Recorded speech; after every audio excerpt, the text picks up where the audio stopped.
एक गांव में एक किसान रहता था। एक बार उसे कहीं से बाज का एक अंडा मिला। उसने वह अंडा मुर्गी के अंडे के साथ रख दिया। मुर्गी उस अंडे को अन्य अंडों के साथ सेने लगी। कुछ दिनों में मुर्गी के अंडे में से चूजे निकल आए और बाज के अंडे में से बाज का बच्चा। बाज का बच्चा चूजों के साथ पलने लगा। वह चूजों के साथ खाता पीता खेलता इधर उधर फुदकता बड़ा होने लगा। चूजों के साथ रहते हुए उसे कभी एहसास ही नहीं हुआ कि वह चूजा नहीं बल्कि बाज है। वह खुद को चूजा ही समझता था और हर काम उन्हीं की तरह करता था। जब उड़ने की बारी आई तो अन्य चूजों की देखा देखी वह भी थोड़ी ही ऊंचाई तक उड़ा और फिर वापस जमीन पर आ गया। उसका भी ऊंचा उड़ने का मन करता, लेकिन जब वह सबको थोड़ी ही ऊंचाई तक उड़ता देखता तो वह भी उतनी ही ऊंचाई तक उड़ता। ज्यादा ऊंचा उड़ने की वह कोशिश ही नहीं करता था।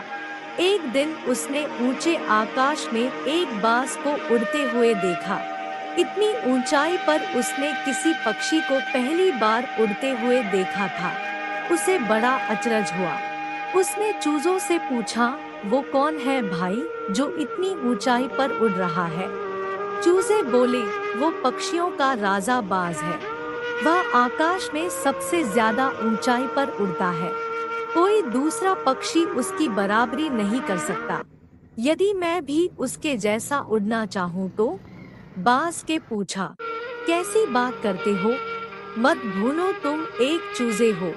चाहे कितनी ही कोशिश कर लो, बाज जितना नहीं उड़ पाओगे।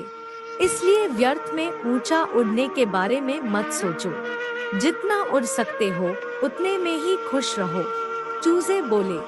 बाज ने यह बात मान ली और कभी ऊंचा उड़ने की कोशिश ही नहीं की। बाज होने बावजूद वह पूरी जिंदगी मुर्गी के समान जीता रहा। सोच और दृष्टिकोण का हमारे जीवन पर बहुत गहरा प्रभाव पड़ता है। हम सभी क्षमता और संभावनाओं से परिपूर्ण हैं। चाहे हम कैसी भी परिस्थिति में क्यों न हो, हमें आवश्यकता है अपनी क्षमता पहचानने की और अपनी सोच तथा दृष्टिकोण को व्यापक बनाने की। हम स्वयं को चूजे समझेंगे तो चूजे ही बनेंगे और बाज समझेंगे तो बाज बनेंगे। खुद को कम न समझें, अपनी क्षमता को सीमित न करें। बाज बने और जीवन में ऊंची उड़ान भरें।